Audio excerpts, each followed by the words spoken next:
13 दिसंबर 2001 नई दिल्ली में सर्दी का दिन था। पार्लियामेंट का विंटर सेशन चल रहा था। अटल बिहारी वाजपेयी जी देश के प्रधानमंत्री थे। Sonia Gandhi leader of opposition. हर कोई अपनी अपनी दुनिया में व्यस्त था। और उसी सुबह 5 लोग एक व्हाइट एम्बेसडर में बैठे थे। उनके पास थे AK-47 rifles, grenade launchers, pistols, grenades और एक्सप्लोसिव वेस्ट्स। और उनका निशाना था दुनिया की सबसे बड़ी डेमोक्रेसी का दिल, संसद भवन, पार्लियामेंट ऑफ इंडिया। अगले 30 मिनट में भारत हमेशा के लिए बदल जाएगा। यह सिर्फ एक टेररिस्ट अटैक की कहानी नहीं है। यह कहानी है एक ऐसी दिन की जब 2 न्यूक्लियर आर्म्ड देश वॉर की कगार पे आ गई थी, जब एक गार्डनर की भी जान गई और जब इंडिया ने रियलाइज किया उसकी डेमोक्रेसी की सुरक्षा में बड़ी झोल है। आज हम जानेंगे वो 30 मिनट कैसे, उन 30 मिनट ने भारत को सोचने से मजबूर कर दिया। पहले समझते हैं वो कार अंदर कैसे आई। वो व्हाइट एम्बेसडर कार जिसका रजिस्ट्रेशन नंबर था DL3CJ1527। उस पे लगी थी एक फेक होम मिनिस्ट्री स्टिकर और ऊपर एक रेड बीकन। यही था उनका प्लान। VIP दिखो, अंदर घुस जाओ और फिर सब कुछ बर्बाद कर दो। अब इमेजिन करो गेट नंबर 11। वहां खड़ी थी वाइस प्रेसिडेंट ऑफ इंडिया की मोटरकेड। वाइस प्रेसिडेंट कृष्णाकांत जो कि अभी अंदर थे। उनका ड्राइवर शेखर वेट कर रहा था पार्किंग लॉट में। और तभी वो व्हाइट एम्बेसडर आई और वाइस प्रेसिडेंट की कार से टकरा गई। ये एक्सीडेंट नहीं था, ये था प्लान का ब्रेकडाउन। उनका प्लान था सीधा अंदर जाना, लेकिन VP की सिक्योरिटी ने उनका रास्ता रोक दिया। वॉच एंड वार्ड स्टाफ के एक मेंबर श्री जगदीश प्रसाद यादव, उन्हें कुछ अजीब सा लगा। वो भागते हुए उस कार के पीछे गए।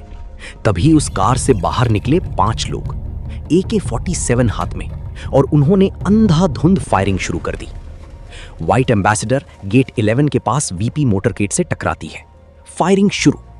दिल्ली पुलिस और VP की सिक्योरिटी डिटेल ने इमीडिएटली रिटर्न फायर किया। Shri Matbar Singh, watch and ward staff, bullet लगते ही गेट 11 के अंदर भागते हैं और गेट बंद कर देते हैं।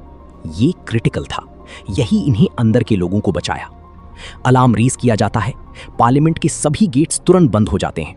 अंदर लॉक इन हो जाता है। टेररिस्ट्स गेट 12 की तरफ भागते हैं, फिर गेट 1 की तरफ। सिक्योरिटी फोर्सेस उन्हें चेज करती हैं। क्रॉस फायर जारी। गेट 1 पर एक टेररिस्ट को सिक्योरिटी ने मारा।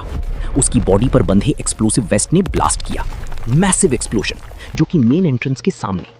CRPF, दिल्ली पुलिस, ITBP और पार्लियामेंट वॉच एंड वार्ड सब ने मिलकर रिस्पॉन्स दिया। एक एक करके सभी 5 टेररिस्ट्स मारे जा चुके थे। 30 मिनट खत्म, लेकिन हमारे 9 बहादुर लोग भी शहीद हो चुके थे। एक गार्डनर देशराज, जो सिर्फ पार्लियामेंट के फूल और पौधे देखता था, जो किसी भी सिक्योरिटी ऑपरेशन का हिस्सा नहीं था, उसने भी अपनी जान दी। और कांस्टेबल कमलेश कुमारी यादव, भारत की एक बेटी, जो अपना फर्ज निभाते हुए शहीद हुई। अब सोचो अंदर का सीन क्या था। पार्लियामेंट सेशन अडजर्न हो चुका था, लेकिन 100 से ज्यादा MPs, मिनिस्टर्स और स्टाफ अभी भी बिल्डिंग में थे। जब पहली फायरिंग की आवाज आई, किसी को समझ नहीं आया क्या हो रहा है। फिर अलार्म बजा, फिर गेट्स बंद हो गए।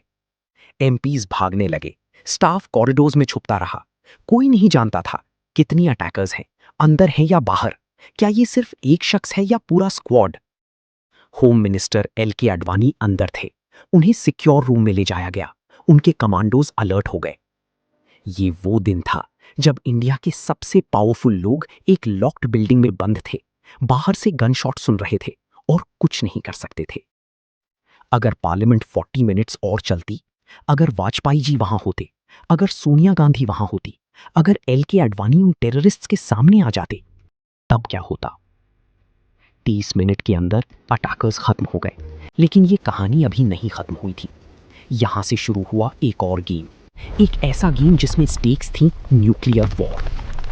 14 दिसंबर 2001 होम मिनिस्टर LK आडवाणी ने ऑफिशियली अनाउंस किया और बताया, हमें कुछ क्लूज मिले हैं जो बताते हैं कि एक पड़ोसी देश को और वहां की कुछ टेररिस्ट ऑर्गेनाइजेशंस इसके पीछे हैं, जो कि था पाकिस्तान। उसी दिन पाकिस्तान ने अपनी फोर्सेस को फुल कॉम्बैट रेडीनेस पर रख दिया। इंडिया ने पाकिस्तान के हाई कमिश्नर को डिमार्च भेजा 3 डिमांड्स के साथ, और वो डिमांड्स थीं: 1, एलईटी और जेईएम की एक्टिविटीज तुरंत बंद करो। 2, इनके लीडर्स को तुरंत अरेस्ट करो। 3, 20 वांटेड टेररिस्ट्स जो कि पाकिस्तान में छुपे हैं, उन्हें भारत को सौंप दो। पाकिस्तान ने इन सभी डिमांड्स को मना कर दिया। 17 दिसंबर 2001 वाजपेयी गवर्नमेंट ने मिलिट्री चीफ्स के साथ एक बैठक की। Army chief general S Padmanabhan ने सजेस्ट किया फुल स्केल मोबिलाइजेशन। अगले दिन पीएम वाजपेयी जी ने ग्रीन सिग्नल दिया और शुरू हुआ ऑपरेशन पराक्रम।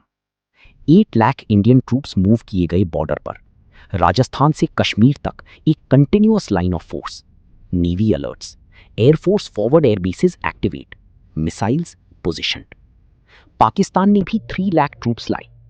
2 न्यूक्लियर आर्म्ड नेशंस एक दूसरे की आंखों में आंखें डाले खड़ी थी। ये दुनिया का सबसे बड़ा मिलिट्री स्टैंड ऑफ था वर्ल्ड वॉर 2 के बाद, और दोनों साइड्स के पास न्यूक्लियर वेपन्स थे। यूएस, रशिया, यूएन सबने कहा रिस्ट्रेंट रखो। US diplomat Richard Armitage shuttle diplomacy में लगे। पाकिस्तान के जनरल मुशर्रफ ने एक वेग प्रॉमिस दी, इन्फिल्ट्रेशन बंद करेंगे। इंडिया ने अक्टूबर 2002 में ट्रूप्स वापस लिए। ऑपरेशन पराक्रम ऑफिशियली ओवर। वॉर नहीं हुआ, लेकिन 1874 इंडियन सोल्जर्स ने अपनी जान दी बिना एक भी गोली चलाए। माइंस, एक्सीडेंट्स, 300 दिन तक डिप्लॉयमेंट। तो आखिर में क्या बदला? पार्लियामेंट की सिक्योरिटी कंप्लीटली ओवरहॉल हुई। करोड़ों खर्च किए गए। New protocols, new check points, new intelligence sharing. Operation Parakram ने इंडिया को सिखाया स्लो मोबिलाइजेशन का क्या नुकसान होता है। इससे जन्म लिया cold start doctrine, faster pre position strike capability. 2001 में ही इंडिया ने क्रिएट किया इंटीग्रेटेड डिफेंस स्टाफ, 2020 में चीफ ऑफ डिफेंस स्टाफ। ये सब वो 30 मिनट का नतीजा है। 13 दिसंबर 2001 वो दिन रिमाइंड करता है हमें, डेमोक्रेसी सिर्फ एक सिस्टम नहीं है, डेमोक्रेसी वो लोग हैं जो उसकी रक्षा करते हैं। कुर्सियों पर बैठे वो पॉलिटिशियंस भी, और वो भी जो पार्लियामेंट के बाहर के फूल देखता था।